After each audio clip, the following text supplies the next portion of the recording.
All right, you guys, I'm super pumped up. I'm always pumped up. I only talk about things that make me pumped up. So today I'm going to cover the 5 steps of clearing your money blocks. I want everyone to know I'm not a financial coach.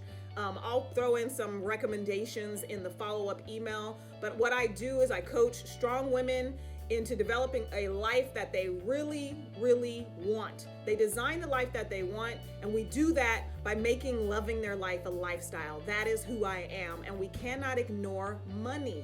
So whether it's relationship or whether it is just straight up finances, I guarantee that money is connected to that. Your relationship to money is connected to that. So I'm going to cover just five simple things that's going to help you out on this money block, because I found when I was breaking out of, just having that fear around money or not wanting to even have the conversation. I can't remember how many business networking events or talking to homegirls, and we never ever talked about money. And I think culturally it was a thing in my family to just not talk about money. I will never forget one of my very first experiences was getting in trouble because I had told a cousin how much we had paid for, I don't know if it was our car. I'll never forget, I got in trouble because I told my cousin that how much we had spent. And so that was that started my relationship with money. It's like, you don't talk about it. It's this thing. And I know a lot of my friends, a lot of my white friends, their families will talk about that money at the dinner table. They talk about how much they made. They talk about where they're investing, where things are going, but that was not what I had. So I have been, digging myself out of that moment, or even the relationship of asking for money in coaching. That was a huge thing. Or the gift that I have that you share with the world, you think, oh, I should give it to the world for free. And that stems from your relationship with money. So I'm just going to run through these. The number one thing is really identifying your old money beliefs, your languaging around money. How do you talk about it? If someone talks about money, be like, oh, what are the things that you say? The money doesn't grow on trees thing, or why is she talking about money? Or why is this person trying to sell this? When you think, well, why is it that amount? I had someone I was talking to the other day, and I can't even remember who it was, so I hope it isn't anybody on this call, but they were complaining. They were complaining about someone charging for ebook during this time. They were complaining about someone charging for an ebook, and I think that I'm like, you should look at how you're languaging around money. So identify your old money beliefs. You might have to go way back. You might have to journal and just ask that question.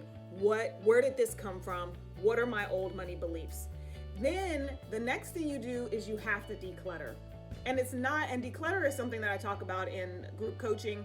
All of you know we have a whole module about it, but decluttering your wallet, decluttering drawers, decluttering, I always say thoughts as well, but decluttering is going to help you get past these money blocks, because what it's going to do is it's going to free you up to be able to see certain things, and it'll put you on that trajectory because money is energy, and it will put you on that trajectory to help cleanse that energy so that you can have more space to bring the money that you want in. This one is huge. Y'all don't have to raise your hand on this, but how many of y'all might be walking around with a little bit of rusty, dusty underwear, some holes in your drawers, or your socks? You might have holes in the socks. You might have a shirt that you wear that's kind of frayed around the side. If you have not stepped your game up in upgrading your life, this is an area where that's a sign that you might be having a money block, because you deserve more. If you're grabbing things, think about this. If you're reaching, let's talk about, I have the best example, a friend of mine and some tomato sauce. This sounds crazy, but a friend of mine's tomato sauce. She would go to tomato sauce aisle for spaghetti, look at it, look at the one she really wanted, because she used to work for this family and they would buy this really fancy tomato sauce to make spaghetti. And it was a little more pricey, but every time she would go there, she would grab the least expensive one. That made her feel not good. It made her psychologically feel like she was skimping. So it's not about grabbing the lower amount thing. It's not about that at all. It is about the feeling that you have when you are doing the thing. The feeling that you have when you're doing the thing. I upgraded my hand soap, my toilet paper, my paper towels. If every single time you grab a paper towel and you go, damn, this shit is so thin, you don't need it. You don't need that in your space. If you are reaching for something and you don't feel good when you're doing it, it is a sign that you are going to need to upgrade it. You're going to need to upgrade it. I felt that way when I'd walk in my living room and I would see TV with tons of wires all around the TV. It made me feel ridiculous.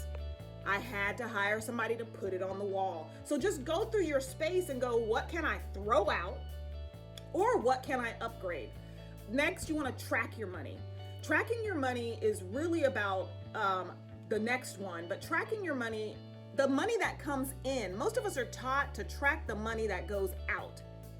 But I want you to track the money that comes in. You're telling the universe, I'm good. I see you. I'm honoring you.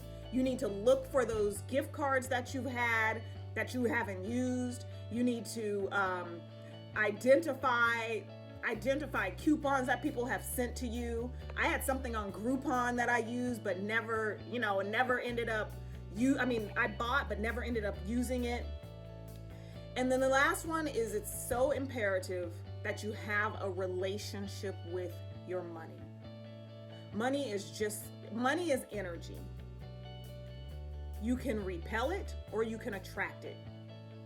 Just think about it from that perspective. Money is energy.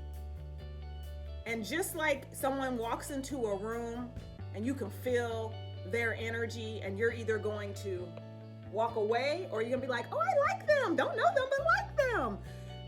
Think about that how you are treating money. It's like, how do you treat your money? Does money want to be your homegirl?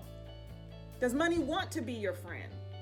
There was this video online. I think I'll try and find the link and send it to you. But it was like this one girl, she's sitting there. She's like, money is her friend. Money finds her. Money walks into a room and wants to find her. Think about it, just the relationship you have with it. Are you tracking it? Do you know how much you have? Do you know how much you're spending? Are you just throwing loose bills in your wallet? Is the money cluttered with papers in the wallet? If you do these 5 steps, this will set you on a journey to clearing your money blocks, because it's going to put some attention, positive attention towards something. Most of the time we're not looking at it. I don't know about y'all, but growing up, I just didn't look at it. I barely knew what was in my account. I didn't track anything. The one thing that came on last was that I wasn't even tracking what I was getting. And the energy I had thinking I wasn't making that much money until I started tracking it. And I was like, oh, snap. Because I'm looking at compartmentalizing areas of my money. But then when I looked at it from a whole, I was like, oh, I got that residual check. Oh, I just had a client come in. Like all of those collectively together, I could honor money. So I'm going to leave that with you. Those are the 5 steps to clearing your money blocks.